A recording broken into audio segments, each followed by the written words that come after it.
आप अपनी ज़िंदगी में या मरने के बाद अपनी संपत्ति को किसे देना चाहते हैं और संपत्ति का कितना हिस्सा देना चाहते हैं, इसके लिए ज़िंदा रहते हुए कानूनी दस्तावेज़ तैयार करना होता है जो वसीयत या वसीयतनामा कहलाता है। वसीयत एक महत्वपूर्ण दस्तावेज़ है जो हमेशा व्यक्ति की मृत्यु के बाद उसके द्वारा छोड़ी गई संपत्ति का एक सबूत होता है। वसीयत व्यक्ति की संतानों में झगड़ा होने से बचाती है। अगर एक व्यक्ति अपने धन को अपनी संतान के अतिरिक्त किसी अन्य व्यक्ति को देना चाहता है तब वसीयत का महत्व और बढ़ जाता है। यदि आप भी जानना चाहते हैं वसीयत क्या है और कैसे की जाती है तो यह वीडियो आपके लिए ही है।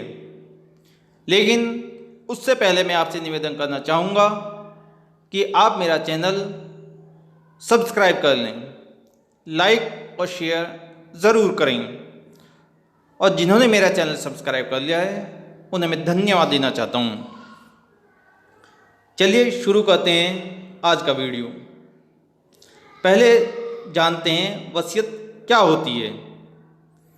भारत में वसीयत या इच्छा पत्र एक आम शब्द है जिसे संपत्ति के संबंध में इस्तेमाल किया जाता है। इस शब्द को अंग्रेजी में विल कहते हैं। यह एक कानूनी दस्तावेज होता है जिसमें किसी एक व्यक्ति या एक से अधिक व्यक्तियों का नाम लिखा होता है। जिसके नाम वसीयत है वह वसीयत करने वाले व्यक्ति की मृत्यु के बाद उसकी प्रॉपर्टी और व्यवसाय का उत्तराधिकारी हो सकता है। जिस व्यक्ति ने वसीयतनामा कराया है अपनी लाइफ में कभी भी वसीयत को बदल सकता है। वह वसीयत को निरस्त करवा सकता है, लेकिन ध्यान देने वाली बात यह है कि वसीयत में यह लिखा होना आवश्यक होता है कि वसीयत बनाने वाला व्यक्ति स्वस्थ है और वह इसे अपने ज्ञान व मर्जी से बनवा रहा है। वसीयत किसी नशे में, दबाव में अथवा डर के कारण न बनी हो। यदि वसीयत को नशे में, दबाव में या किसी डर के कारण बनवाया गया है तब न्यायालय में वाद दायर कर वसीयत को खारिज करवाया जा सकता है। चलिए जानते हैं वसीयत कौन करता है। कोई भी व्यक्ति जिसके पास संपत्ति है वह वसीयत कर सकता है। इसके लिए ज़रूरी है कि वह स्वस्थ हो और दिमाग से तंदुरुस्त हो। अगर एक व्यक्ति यह नहीं जानता कि वह क्या करने जा रहा है तो वह वसीयत नहीं कर सकता। ध्यान देने वाली बात यह है कि वसीयत केवल वह संपत्ति हो सकती है जो कि वसीयतकर्ता के नाम हो। किसी अन्य व्यक्ति के नाम संपत्ति होने पर या एक से अधिक मालिक होने पर संपत्ति की वसीयत नहीं की जा सकती। चलिए जानते हैं वसीयत करने का तरीका। भारतीय उत्तराधिकार अधिनियम में वसीयत का रजिस्ट्रेशन या इसको नोटराइज करना आवश्यक नहीं बताया गया है। यह सादे कागज पर भी लिखा जा सकता है। वसीयतकर्ता द्वारा अपने हाथ से लिखी वसीयत ज़्यादा बेहतर रहती है, लेकिन समझने की दृष्टि से आप इसे टाइप भी करवा सकते हैं। इस दौरान जायदाद जिसके नाम पर कर रहे हैं उसके बारे में साफ तौर पर लिखें। उसका नाम, पिता का नाम, पता, उसके साथ आपका रिश्ता लिखना ज़रूरी होता है। यह किसी भी भाषा में लिखी जा सकती है। इसमें कई बार बदलाव भी किया जा सकता है। कोई भी स्त्री अपने द्वारा स्वयं की अर्जित की गई संपत्ति को वसीयत कर सकती है। वसीयत के बारे में स्त्री और पुरुषों में कोई भेद नहीं है। केवल महत्व इस बात का है कि संपत्ति स्वयं की हो। लेकिन याद रहे, वसीयतकर्ता को वसीयत पर हस्ताक्षर और वसीयत करने की दिनांक ज़रूर डालनी चाहिए। वसीयत करते समय ऐसे गवाह भी मौजूद होने चाहिए जो किसी प्रकार से वसीयत का लाभ प्राप्त करने वाले न हों। हालांकि एक गवाह के लिए कोई औसत योग्यता निर्धारित नहीं की गई है। यदि कोई व्यक्ति अपनी अर्जित की गई संपत्ति को वसीयत करना चाहता है तो वह वसीयत करने वाले व्यक्ति के आशय को देखा जाता है। यहाँ तक वसीयत में लिखे गए शब्दों पर भी कोई ख़ास ध्यान नहीं दिए जाने का प्रावधान है। शब्द कैसे भी हो, भाषा कैसी भी हो, मूल विषय वसीयत को लिखने वाले का आशय स्पष्ट होना चाहिए। वसीयत में कोई संदेह नहीं रहना चाहिए।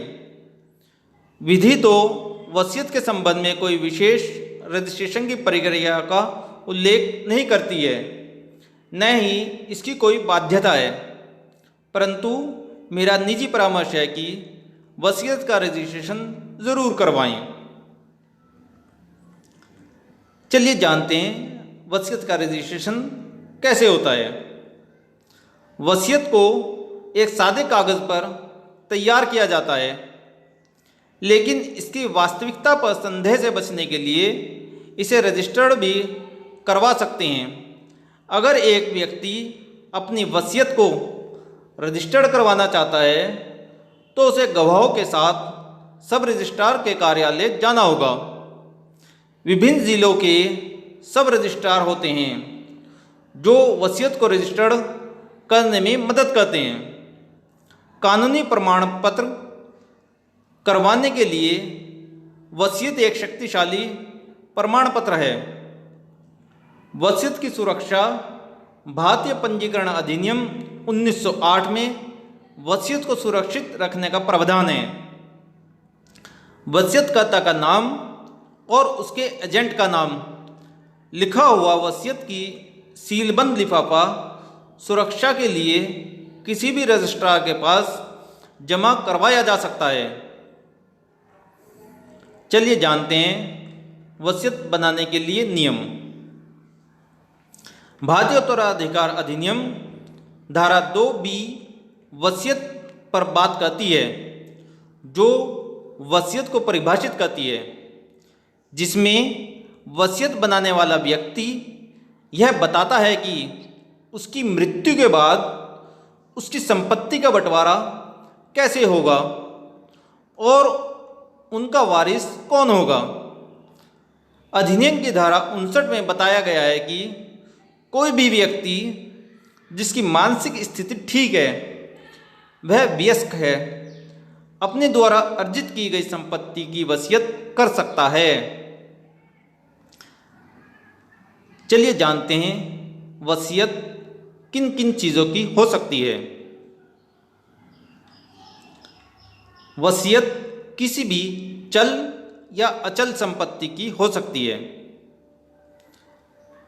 व्यक्ति की खुद की कमाई गई संपत्ति, जिसमें नकद रुपया, बैंक में जमा धन, घर, खेत, दुकान, घरेलू सामान, गहने, फर्नीचर,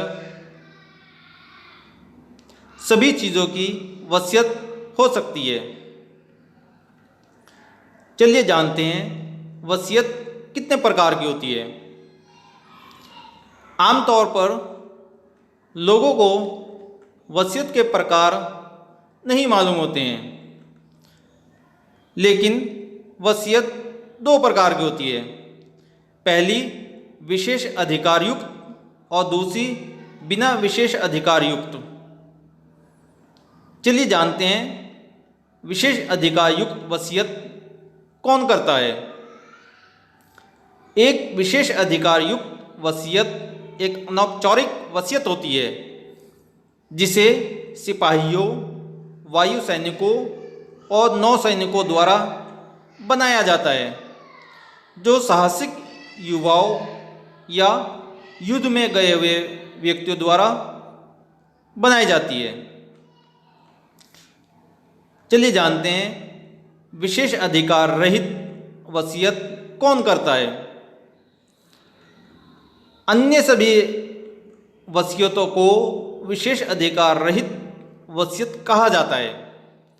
विशेष अधिकार सहित वसीयतों को लिखित में या मौखिक घोषणा के रूप में और अपनी जान को जोखिम डाले जा रहे लोगों द्वारा एक अल्प समय के नोटिस द्वारा तैयार करवाया जा सकता है, जबकि विशेष अधिकार रहित वसीयत में अनौपचारिकताओं को पूरा करने की ज़रूरत होती है।